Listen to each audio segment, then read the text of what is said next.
बाबा जी, इस घाट पे होने वाली जो चिता भस्म की होली है उसकी विशेषता बताइए, आखिर इसकी कैसे शुरुआत हुई?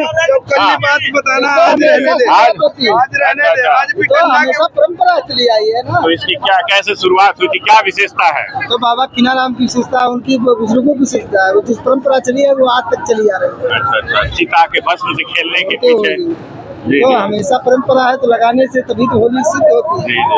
तो ये बाबा ने बताया कैसे यहाँ सब बतलाने वाले नहीं आपको मिलेंगे, आप चाहते हम नहीं कहते, हिम्मत करके नैया शोर तेरा नाम हो रहा है, प्रभु की इच्छा से सब काम हो रहा है। जी। हर हर महादेव।